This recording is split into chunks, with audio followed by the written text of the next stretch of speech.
All right. Let's start out with our Mighty Networks group questions. Um, I have a questions about swaps for exercise. Do you recommend more stable exercises such as machines above less stable options?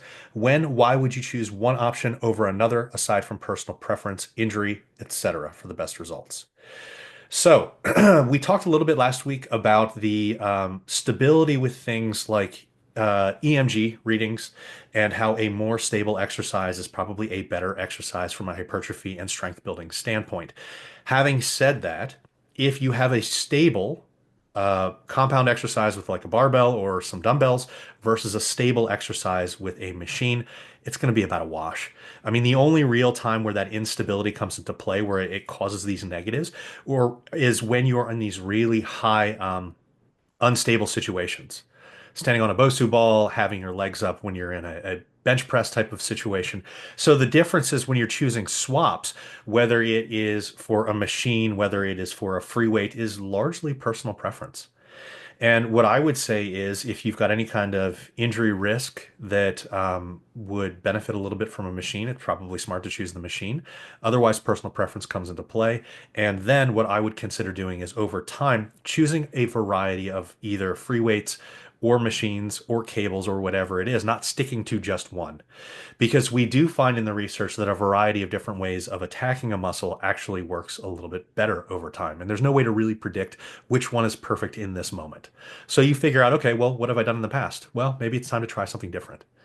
And a lot of times, what Beth and I find, and I'm going to speak for her right now, is that we get clients that'll say, "Hey, I don't like this exercise because I feel like I don't have as much balance in this as something else." Well, if there's a situation where you are not injured and there's no real concern there, it might make sense to choose something that you need to work a little bit more on balance on. And it's funny because we just talked about instability, but something that comes to mind is if we're working legs and you never do something like a split squat or a Bulgarian split squat, well, maybe it's time to start training that because that could be something that you need.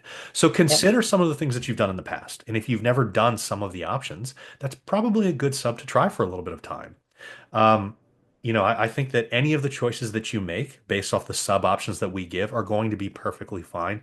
That is just my idea as far as overall programming goes. Beth, do you have any other thoughts to add to that? I would just say that whatever for our programming specifically, if you choose one sub 1 week, stick with it for the full 6 weeks. Don't jump Yeah. around to all the different subs every single week because if we're still talking about progressive overload and progressing these lifts every week with your intensity, the number of reps that you're doing, it's not going to make a lot of sense to hop around in terms of the subs that you're making. So please make sure that if you pick, like let's say we have barbell back squats and you decide to sub a goblet squat, keep that goblet squat sub for the entire 6 week period. Yeah, I agree there. Because like Beth said, the main idea here is progressive overload. And so if you're going to be doing something, you need a reference point from the weeks before. And if you're constantly changing things up, you never have that reference point.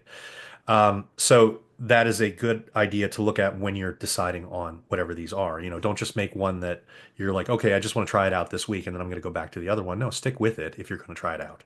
Yeah. Do you have recommendations for movements to improve posture? There is a thought process with posture that there is a perfect posture, and there's no such thing as perfect posture. The people that like always try to like, okay, I've got to always sit up and I've got to always have my shoulders back and always be in these right positions. Actually, what research shows is that if you're constantly changing postures, you're doing it because your body feels like it wants to move a little bit. And that's probably best. It's probably best to listen to your body's movement patterns. Now, if you're talking about strengthening musculature that may be weak and could secondarily give you better posture, that's just about following a proper weight training program. And so a proper weight training programming includes, horizontal pressing, horizontal pulling, vertical pressing and pulling, all these different things. And that will strengthen the musculature all around, which will provide the best posture possible. But trying to target specific movements to give this ideal posture is probably not something that you need to micromanage. And it's probably a waste of your time trying to do that. So I wouldn't go after perfect posture. If you feel like you want to slouch a little bit when you're at the computer, slouch a little bit when you're at the computer. Sit up sometimes, slouch a little bit. Allow your body to move. The movement itself is better than any single static position. So if you think that staying static in like the I'm going to be in this perfect posture where I'm going to balance a book on my head is somehow superior. No, it's not. Staying static is actually problematic. Allowing your body to move is what it wants to do. It allows your body to stay a little bit limber. It allows blood to flow a little bit better. It's overall better for you. So don't chase perfect posture. Perfect posture will come if you follow the weight training program and you are doing it in a essentially holistic manner. You know, you're hitting enough back, you're hitting enough chest, you're hitting enough shoulders. All of these things will have this work out, and then you don't have to overthink it. All right. Does training for power and training for strength differentiate? Now, when we ask this question, a lot of times when people say power, they mean strength, because power and strength are two different things. Strength is being able to move the heaviest amount possible, no matter the speed. Power is moving things quickly, very quickly. And so an example of that is Olympic weightlifting is a power movement. Powerlifting, believe it or not, is a strength movement. It would make more sense if the names were changed, but they aren't. So when we talk about is training for power and training for strength different? Training for power, training for strength, and training for hypertrophy are all different things, technically. If you want to maximize one over the other, you would program a little bit differently. If you're programming for power, Beth can probably speak on this a little bit better than I can since she has more experience with power sports. But you're going to have a lot more dynamic movements in play. You're going to have a lot more movements where you're trying to accomplish the exercise at the fastest rate of force production possible. Yeah. When you're using a strength type of programming, you're going to be lifting the heaviest weights possible as the majority of your work. You're going to be working mainly in a 3 to 8 rep range. When you have hypertrophy in play, you can do this over a variety of different rep ranges, but you're going to have a good chunk of them between maybe 6 and 12 or 6 and 15 reps because that seems to be one of the better trade-offs for the amount of benefits for hypertrophy as well as the reduction of issues with recovery. You go with too high reps and it really hits your recovery hardcore. You go with too low reps and it fatigues you pretty badly. And so we when we're programming for our clients and they have the general goals of better physique, better strength, better living, better health, better injury reduction, we do a combination. And so you will have a variety of different rep ranges. You may have some power movements in at times. You're going to have strength movements, certainly. You're going to have hypertrophy movements in there, certainly. And for 99% of people, this is exactly what you want to do. There's no reason for you to pigeonhole yourself in one or the other or the other. The only reason that you would do this is if you're competing in a sport that requires this, and then that's specificity of training. If you're going to compete at Olympic weightlifting, you should train like an Olympic weightlifter. If you're going to compete at powerlifting, you should train as a powerlifter. If you're going to do this for life to look best, to have the most confidence, doing something like a power building style routine, which is essentially how we program, is the best move because you train all of these at once. Now, will a power building style routine train strength as much as a strength routine? No, but it will train strength, it will train hypertrophy, and it will train power all at once, and you will be able to improve in all of those. So it essentially removes any weakness that you would have in any single program. So if you want something specific, you go to specific programs, but for the vast majority of people, there's really no reason to do that because you're giving up some of the benefits and progress in the other areas. You have anything to say about that one, Beth? No, I don't. Not at all. And I mean, I guess the only thing I could say is for my weightlifters, so Olympic weightlifters, which is a power and explosive sport, I do actually work quite a bit of strength and hypertrophy accessory work into their program specifically for this reason, because there is benefit to them to working that type of stuff into their program. But obviously, it can't be a ton before it'll start to hit their recovery. But it just speaks to the overall construction of a well-rounded program probably should include a little bit of everything, even if you are being a sport-specific athlete. I think there is a benefit to peppering a little bit of that stuff into those programs as well. Yeah, I agree. With my power lifters, I actually train hypertrophy movements as well. Hmm. And it's because a bigger muscle allows you to move more weight.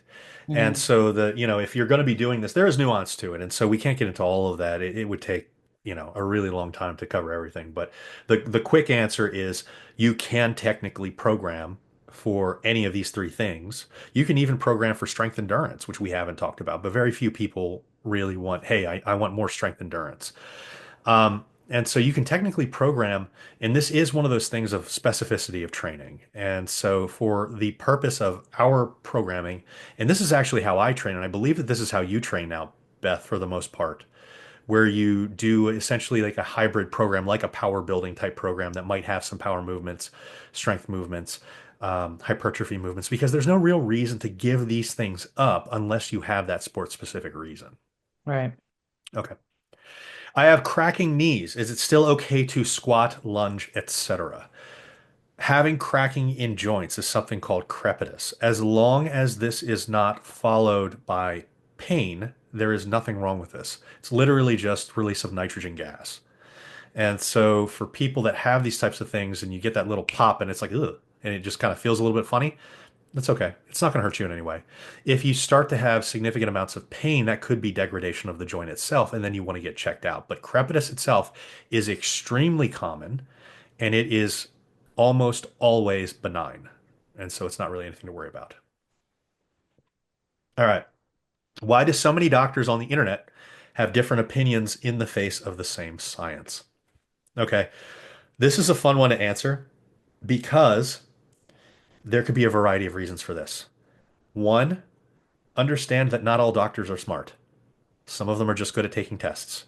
And so, unless it is explained to them what the information is that they're looking at, they don't really know how to make it practical. I see this a lot. I see this with PhDs in particular. Not to get down on anybody, any specific people, but PhDs have this like tunnel vision where they only see this tiny little microscopic view of the topic that they're discussing, and then they lose sight of everything else. And so it makes it really difficult for them to extract meaningful information from a lot of these things. Now, not everybody's bad at this. I mean, there are a lot of medical doctors and a lot of other doctors that do the same thing. But to understand a topic and be able to talk about it, you have to understand the breadth of the evidence. And, not everybody understands the breadth of the evidence. Maybe they don't have that much experience in this topic. And to be honest, if you're somebody like a medical doctor, you've got a lot of knowledge over a broad range. You're not solely specified into one tight range. And so that could be an issue. The other issue that could be in play is maybe it's monetarily expedient to put a message out there. And we talk about this type of thing all the time. Maybe it makes sense for a person, maybe they make a lot more money if they tell you that ice bathing is a really good thing, and then they have a discount code for ice tubs. Maybe they make a lot of money selling those programs to menopausal women. Maybe they make a lot of money selling supplements to men, women, everybody. This is one of those reasons that branched chain amino acids are so popular. Even though we know that they pretty much don't do anything in a supplemental form, everybody tries to sell them because it makes a lot of money. And so you've got to be very careful about the information that's out there because knowing a person's motivations can be a very strong thing. And just because they've got a motivation to sell something, maybe they're selling something that's 100% legit and it does make them money, and that's okay. But if you're knowledgeable about the motivations behind something, you can at least be a little bit more questionable and a little more critical of the information that's being put out there. And I think that that's the biggest thing that is missing these days in social media is the fact that the average consumer of information is not as critical as they probably should be. They hear something that is part of their preconceived notion and they just want to believe it and they will not check into it at all. And then when someone says, "Oh, wait a minute, that's not right. This is what's right." Then they'll be like, "Oh, yeah, well, then prove it." But they didn't ask the person that said what they wanted to hear to prove it. And I think that this is one of the biggest issues that we fall into. But I think that the longer that I'm on social media and the more that I meet social media doctors, particularly the famous ones, the less the credentials mean something to me. Because typically to become a really popular person online, you have to say something that goes against the grain. And usually when it goes against the grain, it's probably wrong. And so that's the thing. The grain does not sound sexy. Saying, hey, we all should be lifting weights, we all should be doing some cardio, we all should be eating fruits and vegetables and lean meats and dairy and all these other things. And you're like, well, you can eat everything. And it's like, yeah. Well, that doesn't sound interesting, but keto sounds interesting because that's new. And they use that to fight cancer. Oh, stuff happens. And so this is where we get like people are like, well, I need to pay attention to that podcast because that's cool and I've never heard of that before. And maybe there's a secret that I don't know and I want to be in on that secret. If the secret is you should probably sleep 8 hours, that is fucking boring as hell and I don't want to do that. And it's just this is stupid. And so if you get somebody that is like a massive podcast or a massively famous doctor, more often than not, you're going to be dealing with a Dr. Oz or a Dr. Phil than somebody that knows what they're doing. And unfortunately, with the way that social media works and the way that follower count works and gives this air of credibility, and then you see their followers all saying, hey, this person's right, this person's right, this person's right, that subconsciously makes people think, these people must have done their research. There must be a reason that people say that this person's right. Typically, it's because it's a popularity contest. And so this is one of those things that I really want to point this out. Even when it's us telling you anything, be critical if you've got a reason to be critical. If I'm telling you to eat vegetables, probably shouldn't be very critical of that because we should probably all really realize that there's very little reason to think that that's a bad thing. If you want evidence, we can provide evidence. But be critical of anybody putting out any information that you're going to take to heart, even if it's us, and say, hey, can you provide evidence for this? And hey, I've heard this evidence from this person. Please share the actual evidence because most of the time when people say, well, this person says this, and I'll be like, okay, well, share the study that shows that. And they'll be like, well, they never shared that. Okay, well, that should be a good Shocking. sign to you that that's bullshit to begin with. And so we see that a lot. But again, if this is something that falls into somebody's preconceived notions, they want to believe it and then they'll never look into it and never ask that person for proof. And so, yeah, be critical of us, but also be critical of other people, especially if they're telling you something that feels like it might be appealing to emotions or appealing to fears. Those two things are what should really raise red flags. If somebody is telling you something that is based off of a fear of yours, or hey, you're emotionally invested in this in some way, that is a typical red flag manipulation tactic that people use to sell stuff. So be very critical. We are happy if you are critical of our things. We will back it up and very happy to do that anytime. That's actually one of the reasons that we do these Q&As is because I want to be able to talk these things out. And then if anybody has any of these questions to say, hey, you said this, but this person said this, can you give me some information? I'm very happy to do that. Then see if they're happy to do that too. All right. Does cold water immersion speed onset of atrophy since it stifles growth? So, first off, it's important to understand that there's probably very few, if any, situations in which you really want to do cold water immersion.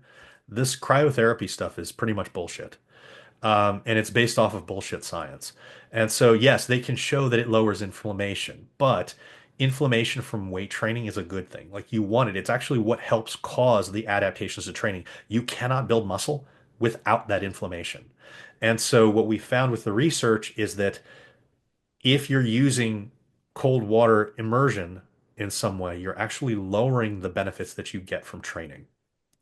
Now, is this something that's super beneficial under certain circumstances?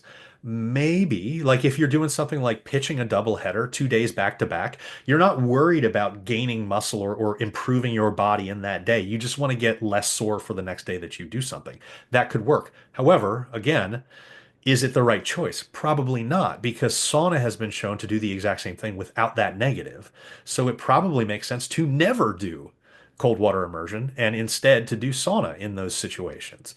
That is a little bit different than the question that's being asked. The question being asked is, does this make atrophy worse? Probably not directly, but secondarily, maybe because if over that time period that you were training, you would have been building muscle, if you get into a situation where you have potential for atrophy, maybe a calorie deficit because you're trying to lose a lot of body fat, because you are not building that muscle and it's stifling that process, well, then you've got less muscle. And then when you start to lose some, you're going to be at a net negative. So could it lead to more muscle loss over time? It potentially could. And so cold water immersion, basically no reason to ever do it.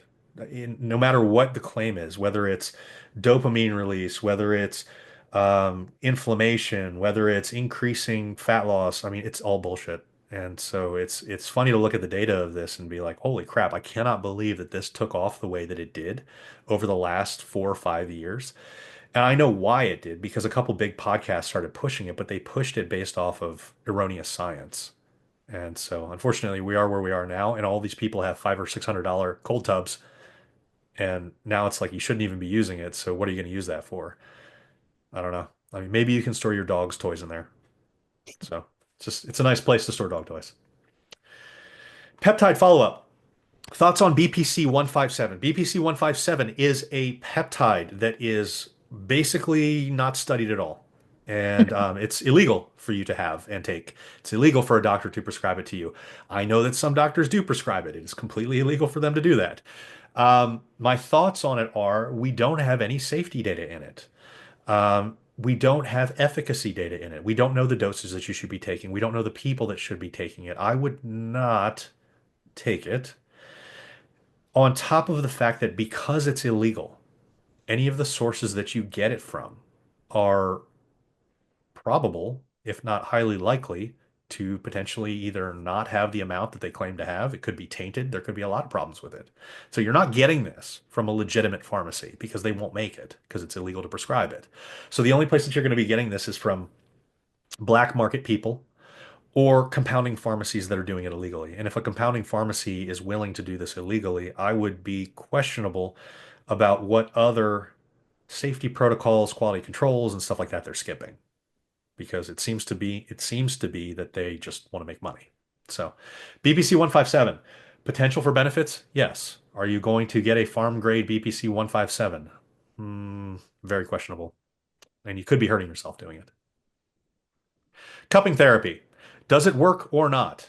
Cupping therapy does not work. So this is an interesting thing. A lot of these physiotherapist modalities like cupping therapy, Graston, all these other different things, it's not that none of them work, it's that they all work the same, including sham. And so you can pretend to do it and people get the same benefits. So what it appears is that it's an expectation effect that these things would provide benefits, and that since people think that it's going to work, they say that they feel better.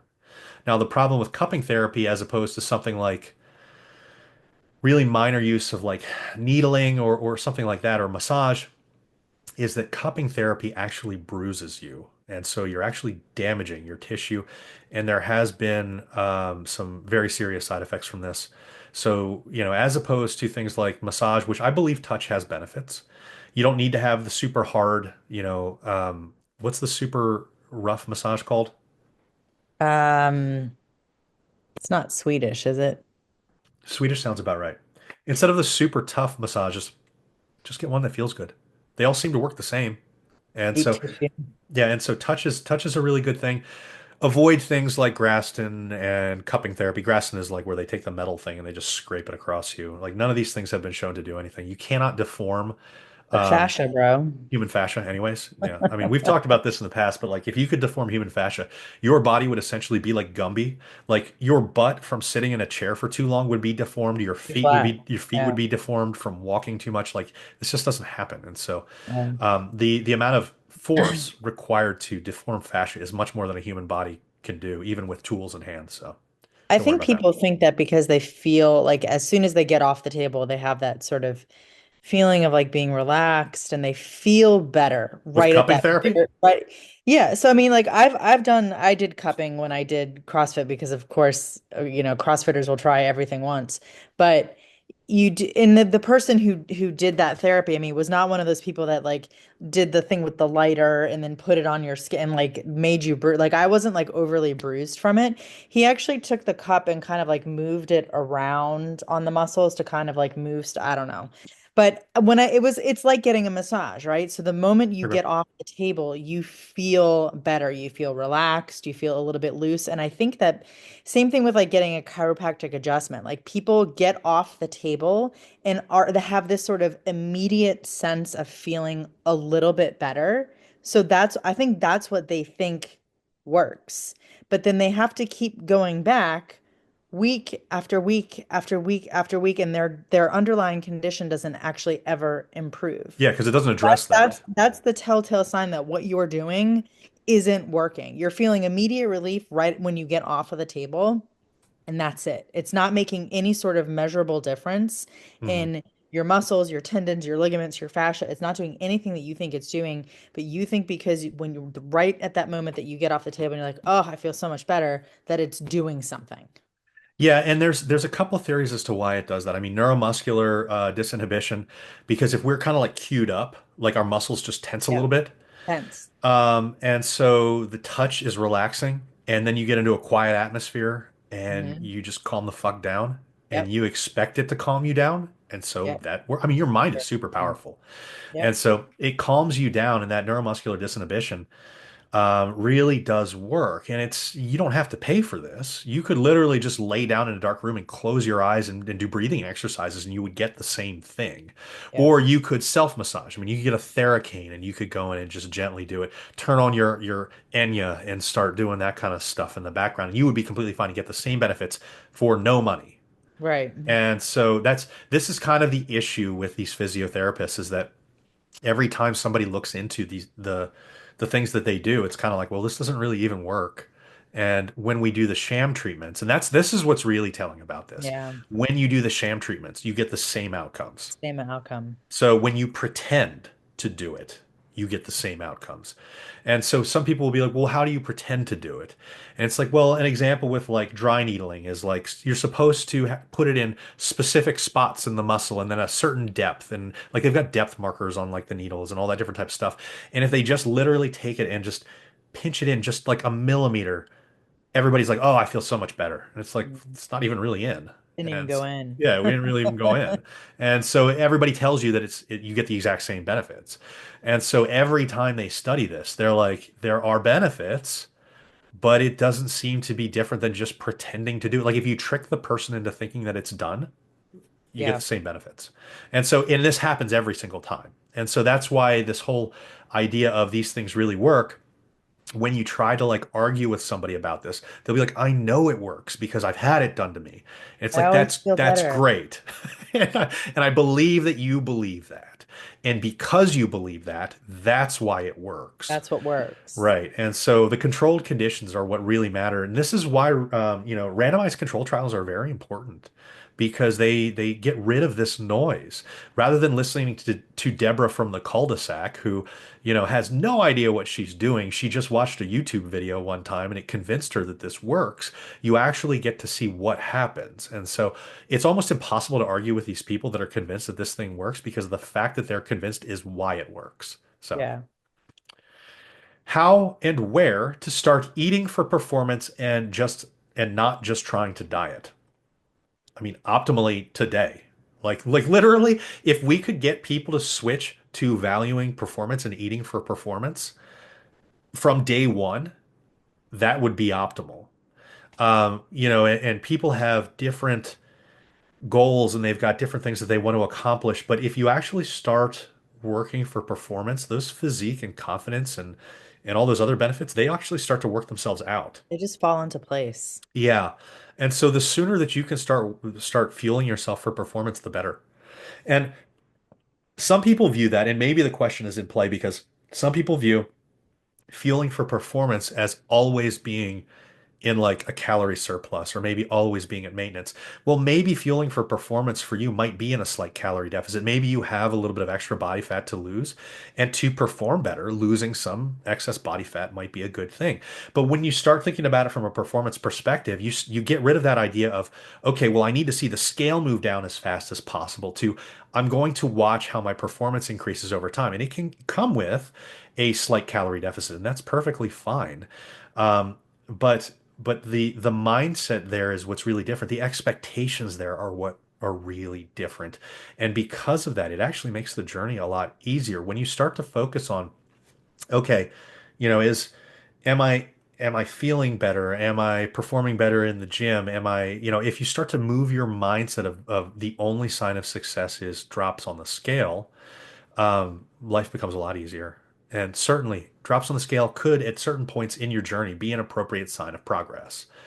but it's probably one of um, the least important signs of progress compared to things like how are you feeling? How are you performing? How's your confidence going? Are you able to have a better relationship with food? All of these other things should take precedent, even though they don't always in our lives. Can you eat in a calorie deficit and still build muscle? If so, how? You can. And to be able to do this, you want to keep protein relatively high. And this is where that whole 1 gram per pound of body weight in the non-obese is a really good marker. Maybe even slightly more than that would be a good marker for being able to body recomposition. A very minor calorie deficit in most cases, unless you're leaner. If you're leaner, you should probably stick at maintenance, maybe even slightly above. Um, and this is going to be more and more relevant depending on a variety of different factors. Obviously your weight training, obviously your sleeping. Sleep has a huge thing to do with this, by the way.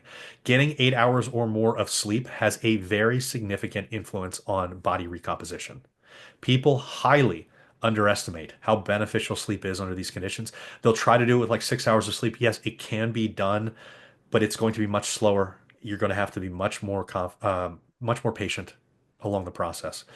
If you are obese, if you are brand new to training, if you're on steroids or you're coming back from a long layoff, it's going to be much faster. The more experienced you are, the leaner that you are, the less you're going to experience body recomposition.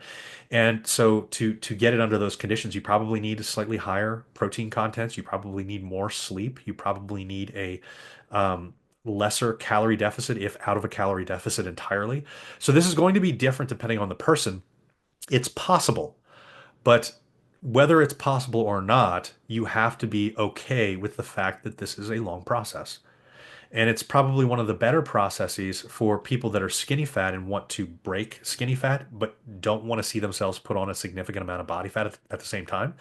But usually for significant body recomposition, I would tell people 1 to 2 years is, if not more. yeah, I mean, I'm trying to lowball it, but the proper thing is if we can get you comfortable doing this for at least a year, usually you start to find other things that you value about the process. But body recomposition is not going to happen for you in like 3 or 4 months. It's not. Yeah, it takes a long time. Yeah, it takes a long time. And so, yes, there is research out there that shows that body recomposition is possible outside of bare beginner stages, outside of obesity, outside of steroids. It is a slow rate of change. And if you're comfortable, you can get it done. But having proper expectations can allow that to happen without you feeling frustrated or falling off. Okay. 49-year-old female interested in starting creatine. How do I go about it? I would recommend that you take 3 grams of micronized creatine monohydrate daily. See how you do. Um, it's 3 to 5 grams is usually a good range. You're going to see a lot these days where people will say 7 to 10 grams. You're going to start seeing more brain health benefits, bone health benefits. I agree with that. I do not recommend that you start there because you're going to have a bump up in weight. You're going to see 3 to 5 pounds maybe in scale weight bump up. That's going to stay on. It's never going to go away. That is part of the process. That is one of the signs that it's working. Um, and particularly for people that do not eat a whole lot of red meat, you're probably going to be at the higher end of that range. Um, this is normal. It is intramuscular water weight, and it is something that is going to give your muscles more fullness and shape. It's actually a good thing. People hate seeing the scale rise, but this is actually a good thing because it's the difference between like a peach booty and a crack model booty. And I always point it out that way because people can think, oh, okay, so fullness in the way that I want it. Yes, it's fullness in the way that you want it. People hate seeing the scale rise, but they love having a peach booty. And so with peach booty comes great responsibility and some scale weight. So if you start to accept that, you'll be perfectly fine. Start with 3 grams, see how you feel, and then move on with it. What's really funny is a new study just came out, and it was talking about how so many people, women in particular, say that they get bloated when they're on creatine. This study is absolutely hilarious to me because it is something that I have suspected for a very long time. If they give people creatine or sham, just a non-caloric equivalent, and they're told that it's creatine, the same percentage of people say that they're bloated on the sham as Not at all creatine. surprised by that. Right. And Not at so all I, surprised by I it. laughed hardcore when I saw this because so many people are like, "Oh, I'm so bloated when I'm I'm on so creatine." bloated. It's like, yeah, probably not. I mean, I've said this before in a previous Q&A, but I truly do not think that people understand what bloating actually looks and feels like. It's not just a little like soft tummy. Like that's like or just a little bit of like puffiness. Like it is a distended belly that looks pregnant. It is like hard to the touch. Like you're not bloated. None of you are bloated. I can almost guarantee you that. yeah, bloating's a kind of a serious thing. It's really painful. It's Um, extremely painful. you holding a little bit of water is probably a sign that you just need to eat more fruits and veggies and drink a little bit more water. And it's hilarious to me. We've talked about this in the past, but when we talk about hydration, there's a reason that we give the what we do as our recommendations. And our recommendations, at least my recommendations, Beth might have different for her clients. My recommendations for my clients are drink 100 ounces of water spread throughout the day, and if you're thirsty, drink more. There are a lot of coaches that will tell you just drink when you're thirsty, and I think it's the dumbest thing possible because I have such a large percentage of the people that I've worked with, when you tell them to just drink when they're thirsty, have like 40 ounces of water per day. They're so dehydrated, it's not even funny. And so I don't know. Do you recommend something different, Beth, with your clients? I usually recommend about 3 liters, which is a little less than That's 100, but not by, it's like 92. It's like not by much. yeah. Or 96 or something like that. But I, to your point, I'm one of those people, I don't get thirsty. I don't get thirsty until the very end of the day, and then all of a sudden I'm chugging a gallon of water in one sitting. But I do not agree with the just drink when you're thirsty because I know that there are plenty of people like me who just it's not I'm legitimately not ever thirsty. So I have to actively force myself when I see my water bottle to chug because I won't get it in otherwise until the Mhm. very end of the day and then I'm up all night peeing. So So I think that's a terrible recommendation. I actually think that we're right on point because 3 liters is actually 101 ounces. Is it? Yeah. I thought a liter was 30. It's 101 ounces for 3 liters. So That was like, we give pretty yeah. much the exact same recommendation. Yeah. We just term it differently. Is there junk protein if you have more than 1 gram of protein per pound of body weight? No, no. In fact, there's a new systemic review that came out that said that if you want to really maximize body recomposition, it's up to about 1.5 grams of protein per pound of body weight. I don't push this on everybody because that's a lot of protein for some people to eat. Even in the non-obese, some people find that that's very difficult to eat. But it's not junk. It can serve a purpose, particularly if body composition and body recomposition is a goal of yours. And so if you are in a deeper cut, it actually makes more sense to have more protein than the lower end of the protein ranges that are recommended because it prevents catabolism, it prevents muscle loss. It also is something that is highly satiating. So, having a bunch of lean protein, like try to eat a bunch of deli meat and compare it to, lower amounts of protein but higher amounts of fat, like a fattier ground beef. The deli meat serving size is going to be like 50% larger. Massive, yeah. Yeah, and so it's really going to help in that area. Thoughts on red light therapy? Do you have any thoughts there, Beth? So there is some decent data on it for skin. I don't know a ton about like what these health influencers claim that it's good for in terms of like your body, but Mm. I do know that there is some decent data on wrinkles and that kind of thing for the skin. But the data in that area suggests that if you're not using it for a minimum of 10 minutes a day, every single day, you may as well not even use it at all. See, I don't know anything about red light therapy. I need to learn it because I've been asked this literally every week for like a year now at this point. It feels like it's outside of my realm. Like I'm really interested in fitness and nutrition. Red light therapy, as far as I know, has not been suggested to do anything in either of those realms. From what I've seen, red light therapy is for skin health. Hmm. And so unless something has some carryover into my realm, I typically don't. I read so much anyways. I mean, I'm already reading enough research. And so I've got opinions on things like collagen because that falls into, okay, well, it's a protein, therefore it's going to be affecting our nutrition in some way. Can it be used for fitness? All those different types of things. I don't have an opinion on red light because I don't know anything about it. And it's unlikely that I'm going to learn anything about it because I Well, and the just other thing with these red light the masks that people wear, the other caveat to that is they do have to have the near infrared strength to them. So there is a set, I forget what the wattage is on the face masks, but there's a certain like wavelength depth that you have to get in your mask in order for it to have any effect. And the ones that are legitimately like FDA approved devices, they're $700 to $800 just for the face mask. Never mind the like the neck and chest that comes with it. So these things are extraordinarily expensive. The FDA approved ones. There are knockoffs, but you never know. Obviously, I wouldn't recommend those because they're not FDA approved. The FDA approved ones are hella expensive. And like I said, you have to use it every day. If you're using it even every other day, you may as well not waste your money. hey, you could have gotten this instead of buying that cold tub. Yeah, that's right. There you go. Just to be a dick now. Okay. Are fish oil supplements beneficial for anything, or are we just hedging our bets? I believe that they're beneficial for things. If you talk to your doctor, this is going to be one of those things that you're going to have different recommendations based on who you talk to. Here is why I believe that they are beneficial. There's a lot of research out about fish oil supplements. Very little of it controls for what it needs to be, for what needs to be controlled. Most fish oil research looks at total omega-3 numbers, which don't mean anything.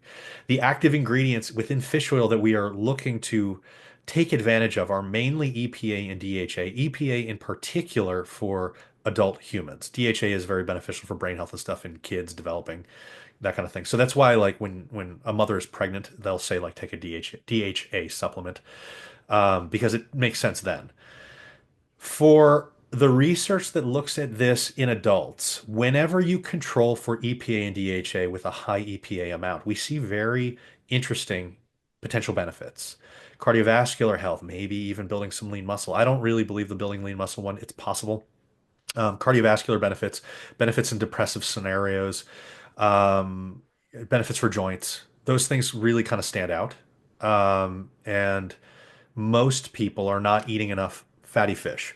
And there is a reason, most likely a variety of reasons, that things like the Mediterranean diet and things like the diet that the Japanese have promote so much health.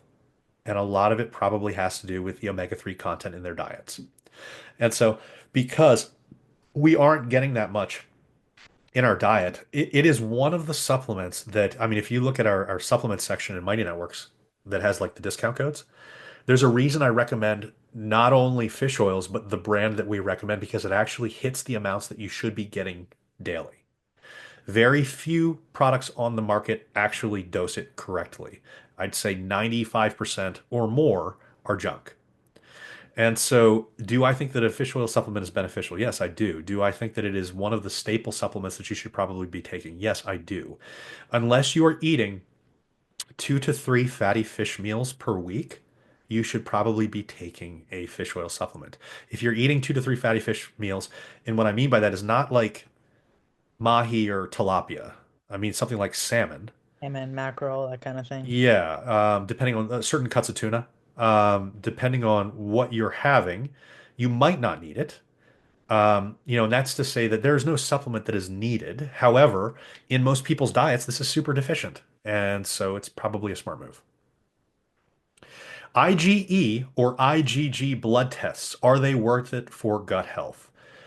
One, I probably wouldn't recommend any tests unless you have a symptom that would suggest that you need a test. So first ask yourself, am I a hypochondriac or do I actually need a test?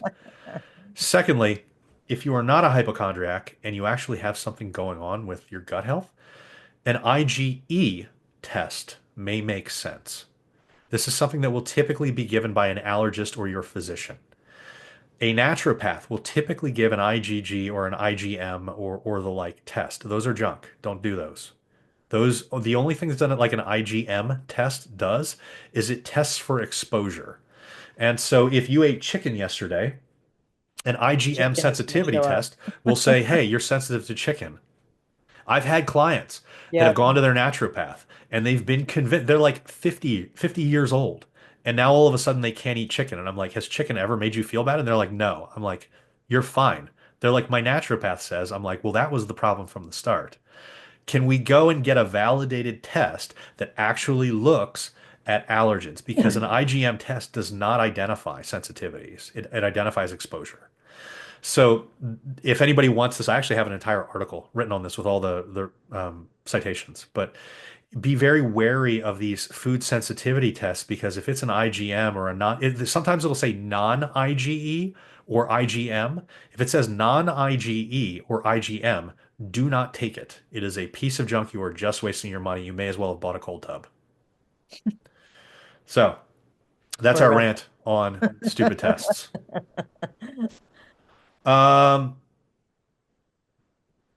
Next question is creatine 5 or 10 grams per day doesn't make a difference. Yes, it might make a difference, but we just kind of talked about that a little bit before. Yeah, the 10 grams might make more sense if you want the brain health and the bone health benefits. We seem to see very unreliable results at 3 to 5 grams, even in women.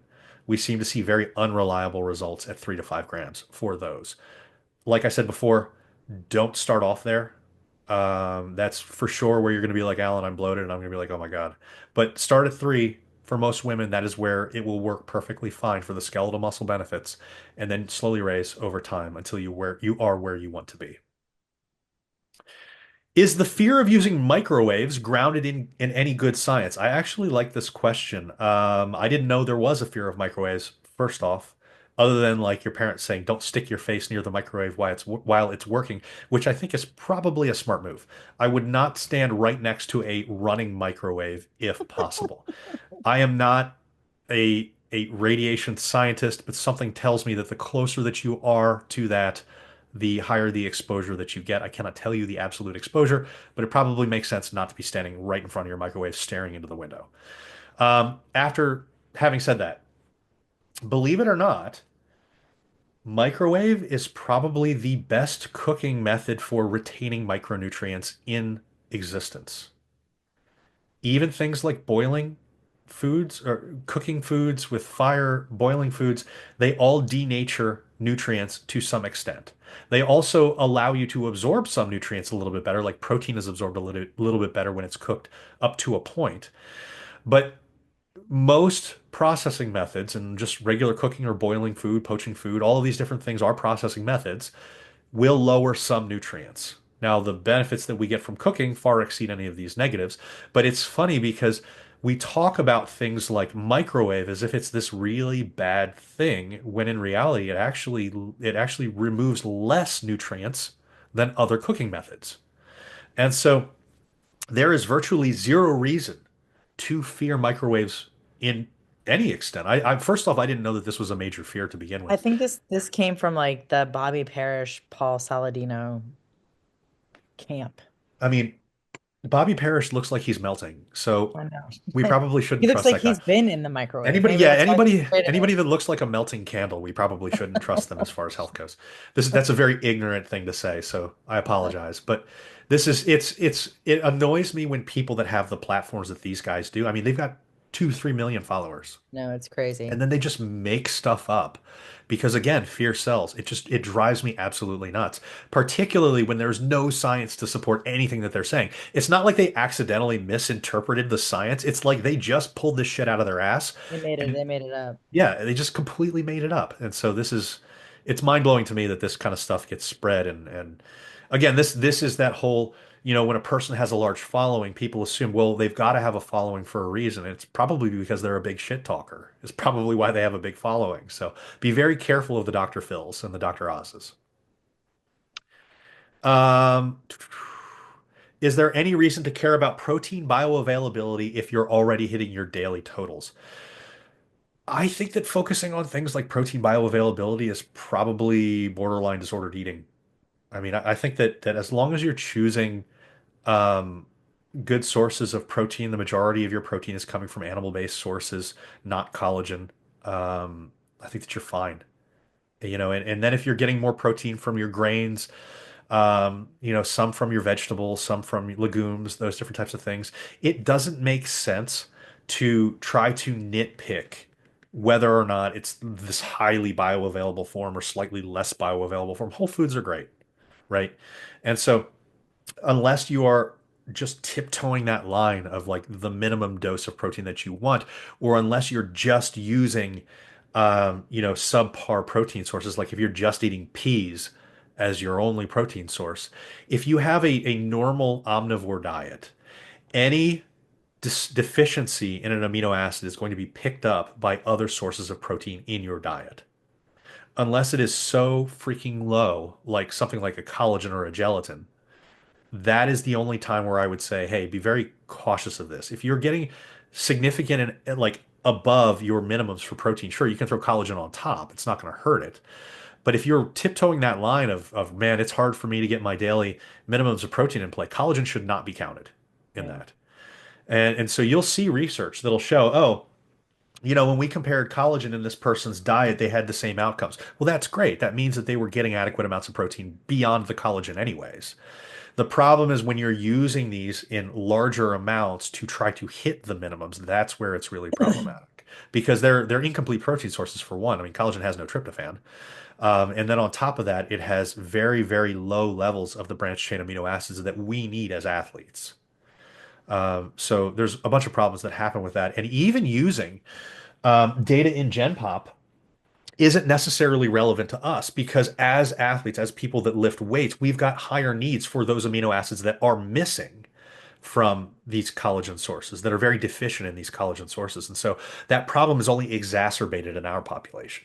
So you'll see people that sell collagen that have like discount codes for collagen really pushing the potential benefits for them. But right now, I'm very open to the fact that we might find benefits in collagen for skin, maybe. That's where like I'm looking at it right now and I'm like, okay, we might find it here. As the years go by and we get more and more data, I'm less convinced about the joint benefits. Certainly the data is very clear that it does not help with lean muscle building. So, take that for what it's worth. But bioavailability of protein in general, I wouldn't worry about because it's probably a disordered eating sign if you're trying to like write down, okay, well, I've got this is like this much bioavailable, this is this much bioavailable. Don't even worry about that. Focus on eating whole minimally processed foods. You're going to be fine. You're missing the forest for the trees focusing on this type of thing. Best age to start TRT. This is a man asking this question. This is not age dependent. TRT is dependent on are your gonads producing enough testosterone? And if they're not, that is the right time to go on to TRT. And the only way for you to understand this is to get a blood test and speak with a qualified doctor. Now, to be helpful in this, the one thing that I will say is men, if you are going to get onto TRT, I highly recommend that you have a consult with a urologist, not an endocrinologist, not your physician. There are certainly physicians and endocrinologists that are very good at doing this.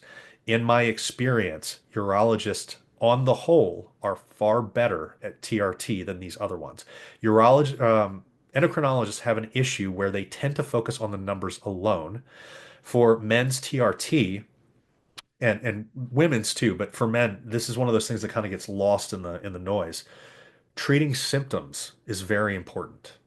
Urologists are more keyed in on treating symptoms, where endocrinologists are more keyed in on treating numbers. And so you tend to get better results, in my experience, with the urologist. But having said that, you might know a really good endocrinologist, and that's okay. But if you don't know where to start, this is where you say, hey, to your physician, can I get a referral to a urologist? I'm having some symptoms of low T. I would like to get this checked out and get some information because they tend to be people that will work with you in a much more reasonable manner. Do not do pellets if you can avoid it. Pellets are bullshit. Whether you're a man or a woman and you're getting hormone replacement therapy, do not do pellets. Especially as a woman. Yeah, they're She's really bad. gosh. Um, they give these like super high troughs and valleys. So like when they first put the pellets in, you get like a massive amount of hormones. And then I don't know what the thing is for women, the intervals for women. For men, it's every 2 to 3 months. I don't think it's that often, but I don't know off the top of my head, but just anecdotally, I just some of my friends who are on the pellets, I'm seeing really bad things, just really bad side effects from them. Well, it's even worse for women if the pellets are TRT in or in if they're testosterone in nature. Yeah, they That's where we get a lot of virilization. So they are. women who go on testosterone pellets, you're at a much higher risk of like getting a mustache than, much higher risk of Changing having a lower voice. voice. Yeah, Yeah. Like yeah. I'm seeing facial changes, like acne, facial hair. But this is the issue that I'm talking about that even men experience. And yes, it would be awesome if I could deepen my voice, I would 100% just start jamming pellets in. That would be really cool. I want to sound like James Earl Jones. But the problem that I'm finding with this stuff is for a man, yes, for women, virilization is a real issue. For men, we kind of get a similar thing, although virilization isn't really a thing for us. Becoming more manly isn't the problem. It's not a The problem for problem me. is we get these super high peaks and valleys. And so when you first get this in, you got like this huge burst of testosterone, and then they won't put the pellets in for another like 3 months, 2 or 3 months, depending on what the interval is for your doctor. And so by the end of it, you're like, man, I'm really down because of what is happening with my hormones. Whereas if you would do something like injections are number one. That's what you want. You want injections. Creams work, but injections are what you want. The problem with creams are it's harder to control administration of the proper amounts. You're kind of guesstimating each time, whereas with an injection, you know exactly what you're putting in each time. The creams can also be transferred to loved ones, pets, that kind of thing. So, and this is for men and women. I mean, women that have estrogen creams, you got to be very careful because it can be transferred to your loved ones, like that sleep right next to you. And so you've got to be careful about those types of things. Injections are by far the safest. And for men, it allows you to inject once or twice a week, depending on how you've decided to do it, and you get much more stable levels. And those much more stable levels come with a couple benefits. One, it's going to make you feel a lot better. You're not going to have those peaks and valleys. But two, you're also going to have less aromatization. Aromatization. Aromatization. Jesus. Hey, somebody edit this video whenever I put it out. So you're gonna have much less of that. And so the problem for men, particularly ones that do the pellets, is that in that first month, you're producing a shit ton of estrogen. So you might start having estrogen side effects. And then you're going to have to take an Astrozole or a Remedex or something like that to treat that. Whereas, like maybe if you did the injections, you would never have to treat that because your body can clear out a moderate amount of testosterone. Whereas with that peak, it's just converting so much to estrogen that you're going to have to treat that with another medication, and that other medication can come with side effects. So this is one of those things that I feel really passionately about. I'm a big fan of TRT and people that need it. I think it's really important. Um, HRT for both men and women, for people that need it, is very, very important. It helps women going through menopause tremendously if you need it. I would not pre-medicate with it just because you treat symptoms with it. Anybody that's telling you to pre-medicate with HRT should be somebody that is avoided at all costs. But people that advocate for you to use this to help alleviate symptoms, I fully support. But it's the same between the two. And if we're going to be doing this um, as as men, you're going to want to keep these things in mind because I know that a ton of physicians love to push the pellets because you've got to come in and then you get charged for an office visit every single time that you come in, and that's one of the reasons that a lot of times people do pellets because it tends to kind of kick in that bottom line a little bit better. If someone is willing to prescribe you the vials of whatever the hormone is that you need and you're allowed to use it at home, that's a great doctor. Now, having said that, sometimes people get a little bit concerned. Sometimes the doctors get a little bit concerned about the average person injecting themselves. And so that's a conversation that you have with them. Maybe they need to teach you how to do it in their office for a month or two, and then you go off on your own. But hopefully you can find somebody. And if you start to look towards urologists, that's probably the best place to start. Okay. So we've reached our hour. Thank you so much, everybody, for joining us. We appreciate you taking the time to listen to this. We hope that this has been very helpful. We will come back at you with more of these each week. Thank you for joining us, and we'll see you out there in Mighty Networks on Instagram and everywhere else. Bye, guys.